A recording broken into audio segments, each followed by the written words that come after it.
Hello, I'm Dr. Katie Deming, and this is the Born to Heal podcast where we share holistic healing through lifestyle, nutrition, emotional balance, and spiritual alignment. Let's welcome to the show Geneva Jacobs. Welcome, Geneva. Hi, thanks for having me. It's so nice to have you. So, Geneva is a therapist from Canada, and she recently completed a 29-day water-only fast, me, and has since joined my team, lucky me, to help support my clients in water fasting. So, Geneva, water fasting can be a life-changing experience. I know that just from witnessing people go through this. I'd love to have you share, what made you choose to do a water fast first? And then what about your life has changed as a result of doing the water fast? Okay, so that's a big question, and I have a lot going on in my mind about it. First off, though, I think it relates back to my mother's cancer journey. So my mother had cancer at about the same age that I am, and she went through all of the regular treatments, chemotherapy, radiation, mastectomy, clinical trials. And when that was happening for her, and when I witnessed all of that, I decided that if it ever happened to me, that would not be the road that I took. So when that did happen to me, I got cancer diagnosis. And I went down the holistic road. So I did everything that I knew and had researched about that I could afford, and I did pretty well. However, I did have to have a surgery. And after that, I had a bunch of diagnoses and I got into the system. I refused chemo and radiation. I just could not do it. I checked in about it and I still could not do it, even though I know so much has changed in that industry.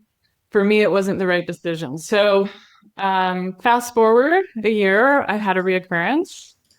And at that point, I knew that I had to go all in. Somehow, I had to show myself that I had done my very absolute best effort. And I had heard a snippet on social media about Dr. Gerald Pollack talking about water and cancer. So I put that into the Google search engine, and the first thing there was your podcast interview with him. And I just knew I was in exactly the right place, because all of the other interviews were about things that were completely in alignment for me. Lots of things I had done, lots of things that I had been knowing that I should do. And I immediately, from the very first time on this whole journey, was like, I have to do what she's doing. So that was the fast. And when I heard about 30-day fast and the results you were getting, and I had been hearing about fast kind of in the background and, curious about it, but I never thought I would do it. But this was the thing that I knew. If I do that, I will know I've done my absolute best, because that sounds incredibly intense and challenging. So I knew it was for me. And that's how I got here. It has changed my life profoundly, dramatically, in many little ways that I would never have expected. And I'd say some of the simple things are this. I'm now an activated morning person. I get and ready to go, and I'm excited about my day, which has not happened in years. I can't even remember ever being a morning person. So now I am awake and alert and ready to go and activated for the whole day, which is incredible to feel that level of activation and motivation for my days. I had to do a Myers-Briggs test, which I had done in the past. And I knew that I kind of knew what I was, but I couldn't quite remember. So I redid the test, and I have become more on the extroverted side than the introverted side.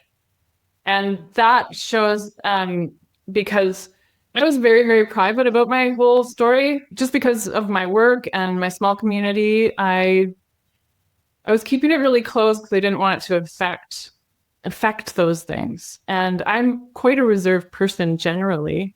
since the fast, it felt too constricting on my soul, is the way it feels to me, to keep things so private and close to my chest. So I've since shared a lot more about my experience, and I feel just much more comfortable within myself with people and social interactions and just out and about and things like that. And so I can feel that, and it's incredible. I didn't think that's something that could change about a person. There's a lot more, but I guess I'll leave it there for now. Yeah, well, that's interesting. So every day, literally every day, I get a message from someone about something else that fasting heals. So I'm like, okay, yesterday I got an email about fibroids. I have not heard a change in the Myers-Briggs and going from introvert to extroverted. So you're bringing things that are so interesting, but my experience just from witnessing this is that it really takes you down to the studs. Like if we're thinking about houses, like bringing you down to the real basics, and then you get to build back up from there. And people really do come out more alive. Like I love that you described that. So I see that, people say it feels like you pushed the reset button on me. Like all of a sudden I'm like, okay, wow, wait, this is what energy feels like. So there's this profound energy. But then I love there's several things wrapped into what you just described there in being more extroverted and also more open to sharing your story. And look, now you're on a podcast, like here you are like introvert, but you're on a podcast sharing your story with thousands of people. But there's several things in there. Number one is that, there's this shift where you're feeling more open, like your soul is wanting that, desiring that to be more in community with others, sharing your story as a way to empower yourself and also others. But then also a big thing that stops us from sharing is fear. And that is one of the things that within the fast is so consistent that I see that fear dissolves in different ways for different people, because I think the fear that you come in with is different. But I'm wondering, was that also a piece for you of the fear diminishing? So much fear diminished in my life. And yes, 100%. Fear of what's happening next and in my cancer healing journey, gone. Like I'm not worried about it. I'm flowing with it, and I feel like one step follows the next now. I'm just going to be present with it and everything. I had this amazing experience of profound perfection of everything, and that dropping in just seemed to be part of evaporating a lot of the fear. Fear of, being seen, fear of people's judgments, fear of making the right decision or the wrong decision. That stuff isn't there anymore. I feel so comfortable and at peace. Beautiful. Well, and I think that this is one thing that I noticed, moving from conventional medicine into a more natural space of healing, that a lot of people, I think that it's consistent for anyone who gets conventional therapy and does a more natural approach, but is this fear of getting it right. But in the space of when you choose to do something different than maybe what's the standard of care, there's this real fear of the judgment of other people that, you're choosing this, way and you're going to be sorry or whatever that is. And that fear of the judgment and the worry about, choosing your own path is real. Like, I think that is a real thing that everyone in this situation experiences in some way or the other, and the doubt of worrying, am I making the right choice? And I love how you described that of, coming into the knowing of the perfection in everything, that everything is working out perfectly, exactly as it is. And when you remove yourself from the world and from food and really get quiet and uncomfortable in that space, that's what comes through. That's beautiful. That perfection, that everything is always exactly as it's supposed to be. But when someone has a diagnosis like this, that's like the furthest thing from their mind of like, oh, everything's perfect. Yeah, right. I've gone through that whole spectrum, and then falling into that perfection, feeling it in my body, and having all these threads come together in one moment. It was a profound epiphany for me, and led me to working with you. And it's like all of these things, challenges, just of getting this certain book, having this dream, like sitting where I was sitting, even, it's incredible. Like it all had to happen to get to that exact moment of like realizing how it was all divinely just orchestrated. And then the energy that moved through me in that moment was incredible. And I can never lose that moment of absolute perfection. And I needed to have this lump at this time be here even right now. Like it's hard to wrap your mind around unless like you have that experience, I think. Yes. But once you feel it, you can't unfeel it. You can't unknow it. Everything that's happening is perfect. I love it. You know that I love this. So there was a moment then during the fast that this happened. Can you just tell us a little bit about that? Was it during the fast? Was it after the fast? Was it, what was going on when you had that wash over you? And that's really a spiritual experience, what you're describing. And it is hard. It's kind of like when I try and describe my shared death experience, I'm like, I don't know how to put this in words because there's really no words for it. But the best that you can you walk us through that? What happened?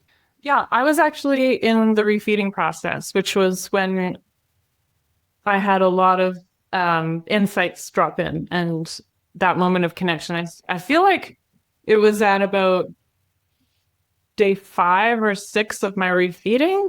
I was into it a ways. And what happened was I had started to feel more energy and I had been able to do more because during the fast, I was down for the count. I couldn't think straight. I couldn't hold a good conversation at all, nowhere near. My husband had to help walk me around to do anything, really. And I would go from one couch to another couch to my bed. So I was absolutely down for the count, very tired. And so when I had a little bit of food, I started to have a lot more energy. It seemed dramatic to me. And but I still realized I was in this healing state and I wasn't really ready to be that active. So I was conscious about like still staying in the healing zone. So I had gone outside, which was brilliant because I hadn't been outside I had started to be outside more. But it's a deep place of connection for me. I mean, during the fast, I was keeping out in my tent and I just love being outside. So I went outside and I decided to pick up a book that I had been reading that I had put down and sort of forgotten about. But it was a spiritual book. And I was like, I'm on a spiritual quest. Maybe I can, have a moment with this book. And I started reading, got a page in, and I was reading about a woman who was doing a 40-day fast all of a sudden. And as I was reading, I could feel the threads and these memories coming and like how I had got that book, the people they were talking about in the book, some of the dreams that I'd had. And it just like all these threads pulled in together and all of this information came together. And it was as if an energy dropped in as well, where previous to that, I would not have had the capacity to hold that energy. And I wept and I just let myself weep and I wept and I wept and I wept and it felt like it went on for a long time. And that's not really like me, but I just let it move through me. And it was almost as if this gratitude that I was in and a lot of other feelings, so many feelings, all kind of coalesced, and I needed to let my body move in a certain way to actually be able to embody that understanding in the moment. And as that, like my body was moving and the weeping and just like kind of integrating that whole experience and feeling it as part of me. And then I looked up and there was a hawk flying by. I've discovered one tool that's completely transformed how my clients heal, resetting their metabolism, activating the body's natural healing, and giving them incredible mental clarity. That tool is water fasting, and you can access my free workshop all about fasting as a healing modality right now. I cover how fasting actually works in your body, the different types of fasts, and how to know which approach is right for you. And most importantly, how to do it safely. Whether you're navigating health challenges, have tried fasting before, or are completely new to it, this workshop is for you. I'll share real success stories from my practice and give you the framework I use with my clients. You can watch it now by accessing the link in this episode's description. This workshop could change how you think about healing entirely. And it was just such a sign for me of like a nod from the universe of like everything that you're understanding right now and knowing in your heart is true. And so that was kind of what the experience was like. And that was also when I had this, I've got to work for Katie. What she is doing right now, this ancient practice this is what happened for me. So I don't know how you think about it and what it's like for you, but what happened for me in that moment was like, these are the words that were there. She's priestessing in this ancient practice that is so needed right now. And I need to join in with her and to help priestess this in whatever way I can. And I just felt so strongly about that in the moment. And I think the first thing I did after I had kind of calmed down was like, talk to my husband for a minute. And I was like, I'm going to tell Dr. Katie that I want to work for her. Do you think that's crazy? I had never thought of it before. It crossed my mind. Anyway, so then I let you know. Did your husband think that was crazy? No, what he said was, if you feel it that strongly about it, you have to do it. He's great. Yeah. I love that. Well, I love your husband. So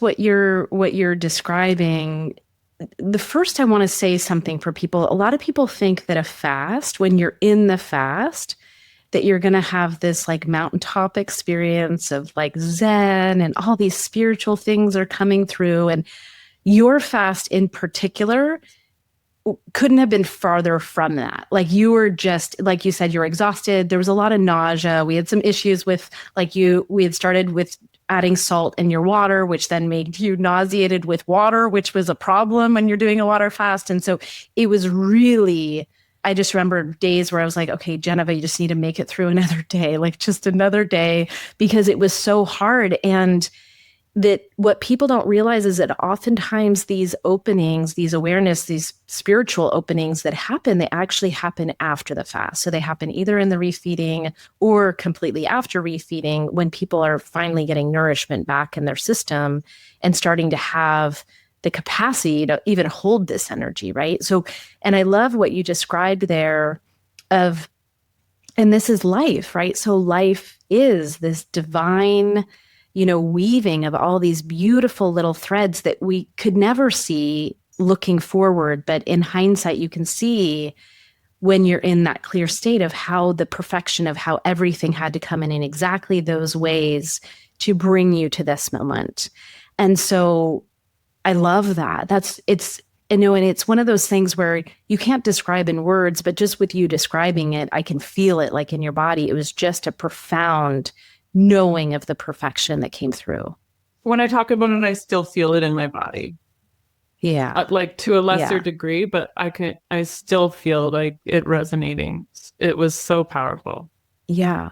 And the other thing that the audience doesn't know is that right at this time, like literally, I don't know, maybe a couple days before this happened, I had this big shift on my team where all of a sudden I needed help. Like I actually needed people to step in to some of the positions that had been shifted. My business was going through massive transformation and I was having a shift in my staff. Geneva didn't know that, but obviously the message was conveyed to you, that I did need help. And so when you reached out, I was like, okay, well, let's finish your refeeding. Let's get you through this. I was like, I didn't want to talk business until you were all done.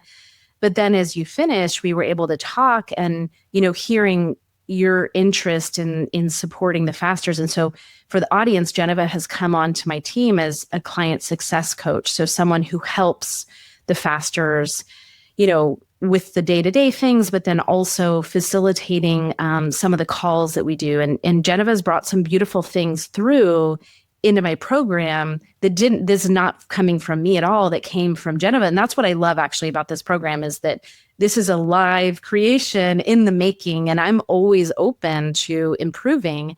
And so Geneva was like, gosh, it would be really nice to allow the fasters to have more connection so that they could be seen and known for who they are. And, and now you do these connection calls every week with the fasters where they get to really share more personally of what's happening with them. And it's been such a beautiful addition to the program. And I would have never known that, not having done it myself, but you having had this very personal and profound experience through the fast could see the pieces that I was missing.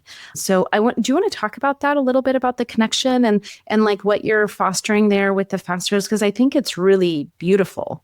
Oh, thank you so much. I'm so happy to hear that. Yeah. So when we're on the daily calls with the fasters, they're amazing, incredible coaches, incredible support.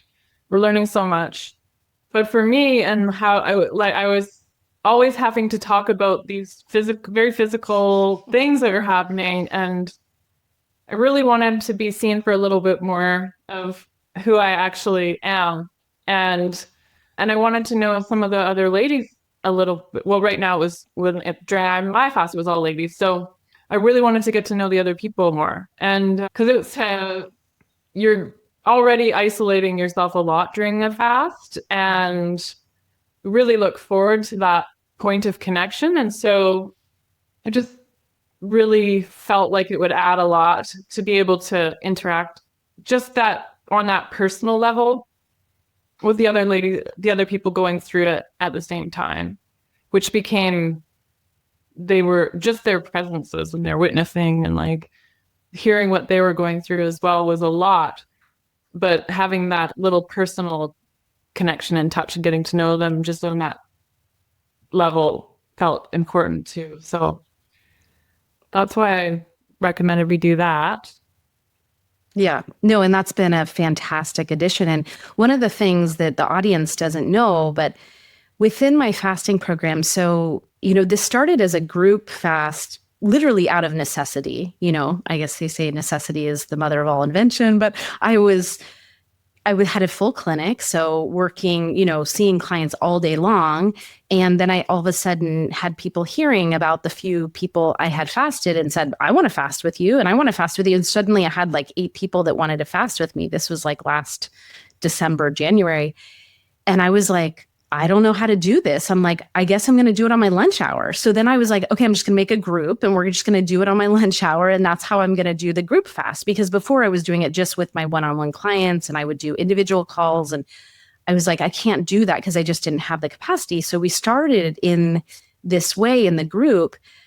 And I had no idea how powerful that would be to be together with each other and to be witnessed and to be connected in that way, and just literally going through it's such a bonding experience to go through this.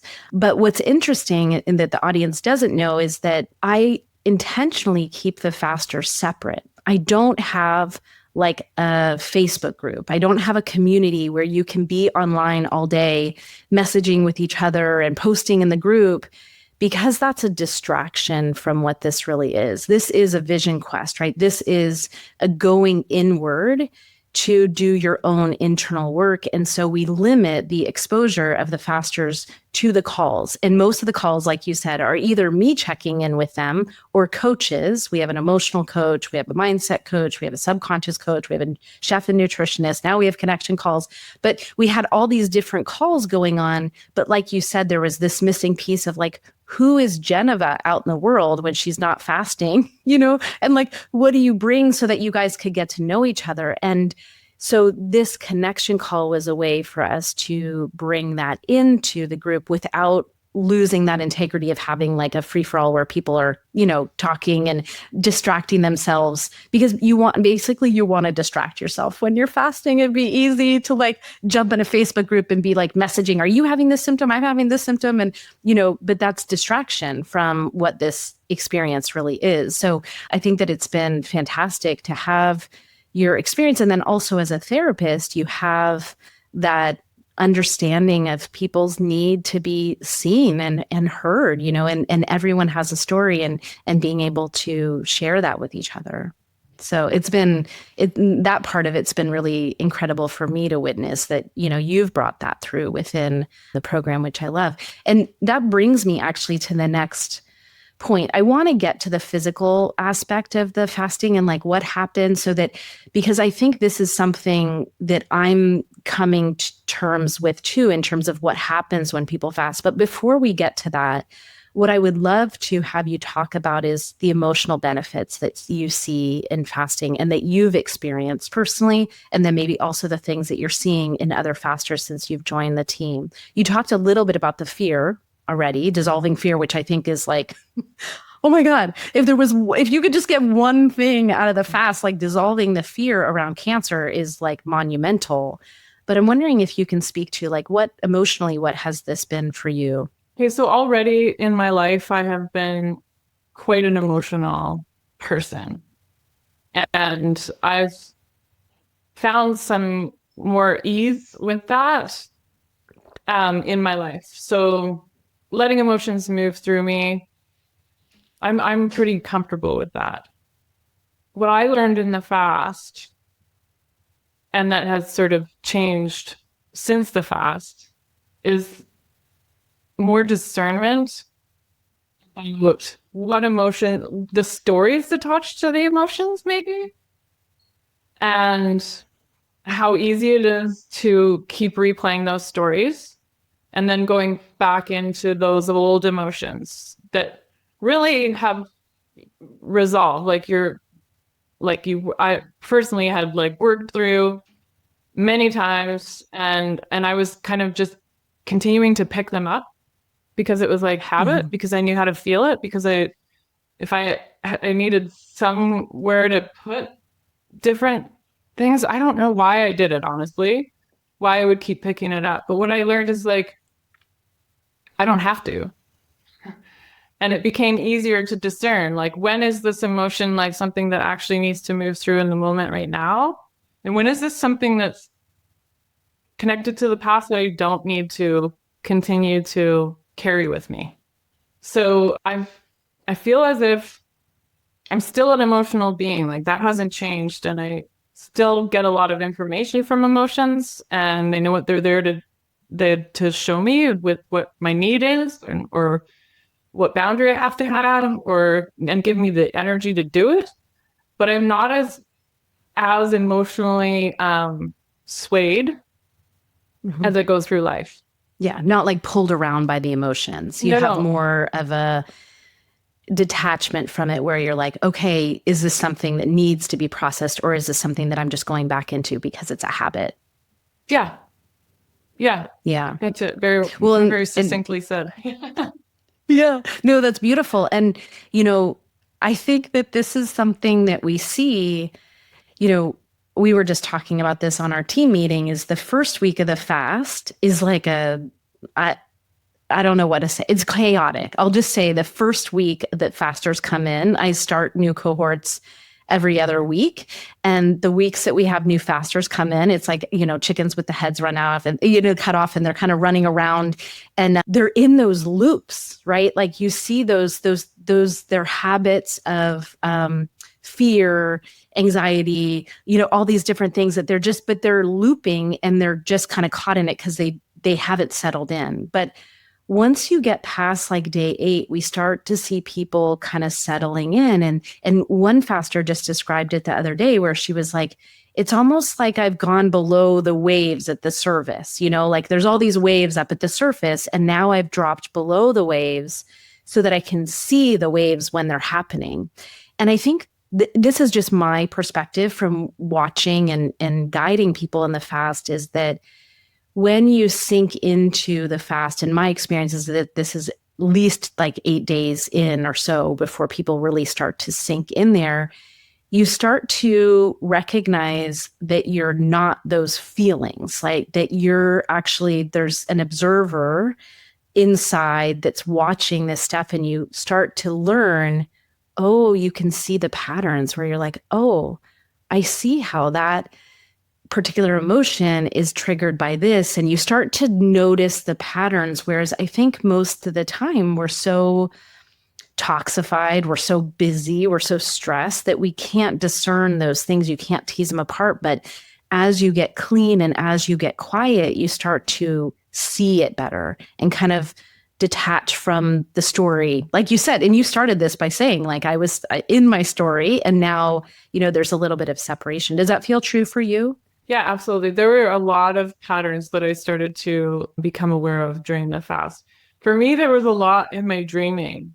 So working in the dream time, I feel really helped me. And that was the time where I had enough consciousness happening that I had some clarity come in, and the things that were happening in my dreams really helped me work through some of the patterns and see them more clearly. Mm-hmm. Yeah. Yeah. Well, and dream time, for the listeners, is a place where the conscious mind goes to sleep, and then you can see what's in the subconscious, kind of what's been programmed in there. And it's the things that come through in dream time, especially when fasting, and especially with having DX working on my clients, and their light bodies while they're fasting. Information is passed through in dream time that is often much clearer than the information that we might get in our waking time. So it's interesting that was true for you. Yeah, absolutely. There was one dream about a family dynamic that I sort of knew, but brought so much more clarity that it just changed my relationship internally with that person, which was so healing for me. I love it. I love it.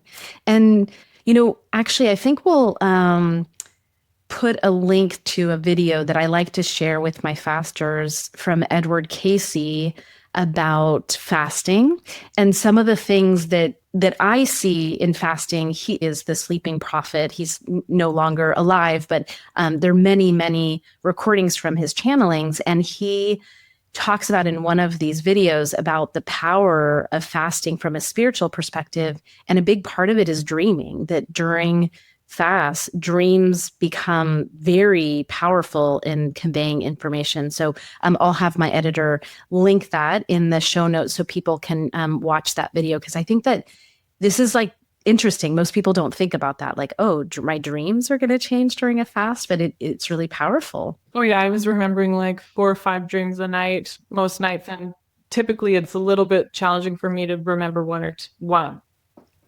Yeah. So that was a big deal. I really enjoyed that, actually. So the other thing that I wanted to touch on is that, almost everyone, I have a few people now who come to me for like spiritual reasons with fasting, but, almost everyone who comes to me is like, they heard the stories of tumors going away, and they're like, I'm coming for the autophagy. Like, I want my tumor to go away with the fasting. And one of the things that I have seen is that about 30% of the people who fast have their tumor either shrink or disappear, right? And the disappearing ones are like, I would say on like a single hand for me, like 5 or less of those. And then the rest of them, I've fasted like about almost 60 people now. But the others of that third or 30% have it shrink, but it doesn't go away completely. And then the 70%, most of those, the ones who didn't have it shrink, it's like it just holds it steady, right? So it's like going into therapeutic ketosis with a ketogenic diet. You're basically it's a way of holding the cancer and not allowing it to grow. And there's like a very tiny subset. I've had now, I think, 3 total people where their tumors have continued to grow through the fast, and these tend to be very aggressive types of cancer. But one of the things that has been like a revelation for me is that people finish their fast, and if their tumor didn't go away, they're like, that was a failure. Like that's the thing that they, seem to think, like, oh, well, then that was like in their family is like, well, if the tumor didn't go away, then you just did that for nothing. And what's so interesting is that what's happening on so many levels is healing that needs to happen for the root cause of why the cancer occurred in the first place.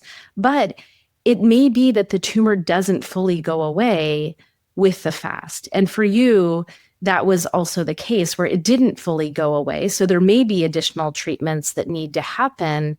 But what I want people to know from this is that it's actually, cancer is a mitochondrial problem, right? And this comes back to the work of Otto Warburg, showing that cancer by definition uses fermentation and uses glucose as its primary fuel source, and then also glutamine. But that the problem of cancer and many of the problems that we're seeing of chronic disease are deficient or dysfunctional mitochondria. And with the fast, we're basically getting rid of dysfunctional mitochondria. It's mitophagy is the word for that. So just like autophagy with an AUTO, this is mitophagy, MITOPHAGY. And it's the idea that we're actually pruning away the dysfunctional mitochondria so that what you're left with is more vital, efficient, productive mitochondria. And that if you solve that problem, you're solving the underlying problem of why someone got cancer in the first place. And so even if you have to still do something, like maybe you need a surgery or something after the fast, it's not a failure. It's a huge success on all these different levels, emotionally, mentally, spiritually, and also physically. But that the tumor disappearing is not the end game, at least in my mind. This is like the way that now I come to see it, now that I've seen so many people fast, that I'm like, no, we're actually healing the underlying problem of the human so that then you're more healthy. You're basically, filled with life. Mitochondria is the spark of life for us. And that's what you're describing, actually, that you feel turned on. But there was this piece where the tumor was still there after the fast. And I wonder if you can speak just to a little bit of that, of like what that was like, because before, I didn't start talking about this in the fast until after your fast. So for you, you might have finished the fast and been like, well, that was not a success because the tumor didn't go away the way that you'd come in hoping for it.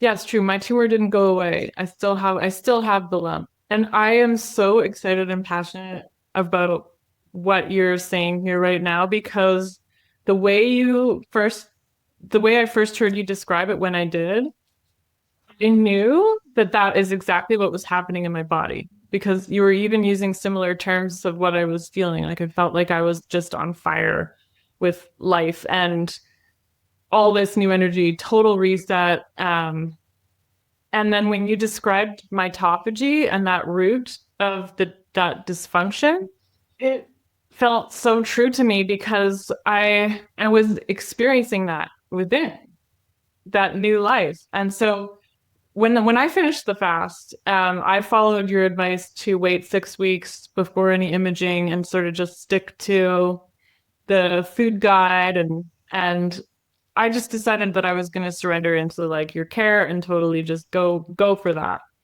And I knew that for me, if I didn't still have a lump, I wouldn't have probably done any of that. I would have just, I feel as if I could have very easily backslid and just gone back, kind of given up, or like, not given up, but like just gone back to regular life. And I knew that it was actually okay for me to still have this lump while I settled in and got steady in whatever was happening next. I don't know that I'm going to continue to have this lump. I may have another surgery. I'm not sure exactly yet, but I most likely will, because now I'm more aware of the fact that I have possibly a more sensitive nature, that I need to take care of myself better and really be discerning and intentional with how I live going forward. And part of my patterning was, it's like I knew all these things, but I wasn't doing them. So to have something keep me on track, I'm grateful for.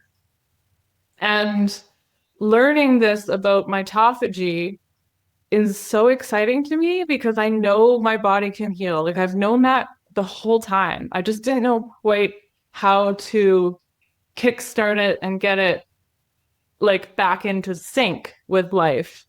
And so learning this about mitophagy and the cellular health has absolutely lit me up, just like it lights up the cells. It's beautiful. Yeah. And I think the reason why I thank you too for being so open with this conversation, because I think a lot of people, they want to come on and then say, yeah, like only come on and say it if it like the tumor disappeared fully. And it's like, okay, that is not reality with the fasting. And also I love that you recognize that you're like, maybe I need this reminder to help me with this next phase of like moving into really integrating all of these changes that you've made, you know, with the fast and setting the foundation of your life moving forward. And that's actually one of the things that I've heard from many people who finish the fast. And they're like, you know what? I actually know why it's not gone yet. Like I know because I still have work to do. There's still work here. And now I see it. And now I feel connected to it. Whereas before I was just scared and I didn't know. And I'm like, you just get rid of it. And now I'm like, no, this is a messenger. This is giving me information. And I see what the role that it's serving now. So you said that in such a beautiful way. And I think, this is what I want people to hear, because I want people coming into this not thinking, okay, I'm doing a fast and then the success is if the tumor goes away. It's like, yeah, that's great. That's amazing. I love it. Super excited when that happens. But I'm also super excited about all the other things that happen. And I know that those are healing the underlying problem. The tumor is actually the last symptom of the problem. And so I feel like that's the easy part. We know we can get rid of that. We can, do surgery. There's certain things that we can do, but how do you heal the human? How do you heal the mitochondria so that you are no longer conducive to growing new tumors and creating cancer in your body? So thank you for your willingness to share that with the audience, because that's what they all want to know, right? They all want to know, well, what happened to the tumor? And then I think that people make up stories that they're like, oh, well, then that doesn't work. And it's like, well, that's fine. Actually, if that is your opinion, then fasting's probably not for you, because I think that you need to come in. This is a very deep healing experience that cannot just be about the physical. You have to be driven by more, I think, to take on this. But if you do, the dividends are huge, and you're experiencing that. Yeah, it's a deeply profound experience to go through. It will change, like, regardless, whatever happens, and everybody's different, you're going to come out of the fast changed. Yeah, that I know. That's for sure. That for sure. So let me ask you this, one of the things that you're working on is and I love that you said that too, that you were like, okay, I'm taking the 6 weeks. I'm going to really integrate. I'm going to, take the dietary. We give information to our fasters. This is for the audience about how to repopulate your gut microbiome in a healthy way, since that's actually part of the problem that many of us are sick with. So we teach people how to eat, how to repopulate their microbiome, how to, have non-inflammatory foods in their system, and also just practices with healthy living. And so I love that you embrace that. But I know that integration after the fast is something that has been a passion for you in terms of figuring out. And this is kind of next on our radar with the program of helping people, because you can get these profound life shifts, but if you don't find a way to integrate that into your being and bring it forward into your life, it's potentially lost. So I'm wondering, can you speak to that part, the integration after the fast? I feel like this part is huge because we need, like, if you're going through cancer and if you want to heal it, you need to change. There's things about yourself and your life and your patterns that you need to change and live from as you go forward. So when you go through something that is so profound and life-changing as this, holding on to those things is sort of the key to staying on track and living that new life. So there's a lot of pieces that are part of integrating. You have to integrate this change within your own mind and body. The people around you have to get to know you in a new way. Your wider community, the way you plan your day, and even the eating itself is this foundation of how you live. So keeping up the food guide, which is a challenge, there's a lot involved in it, is a great foundation actually, for integrating this change and live it out into your life. So I'm just fascinated with the process, and I've been really tracking my own experience and working with my own counselor and supports to make sure that what had landed and what has come through for me, that I can really stay in alignment with and keep moving with.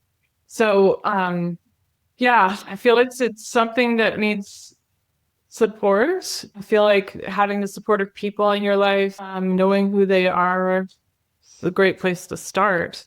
And then carrying forward pieces that keep you in that energy. So there were a few energetic and practices that you had taught us, some information that you had shared. And so I'm finding those things, if I keep practicing them and going back to them, that they are helping me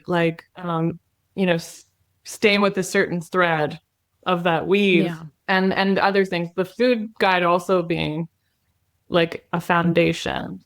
I just feel like it's a really important part, that jumping ahead and going too fast, or you're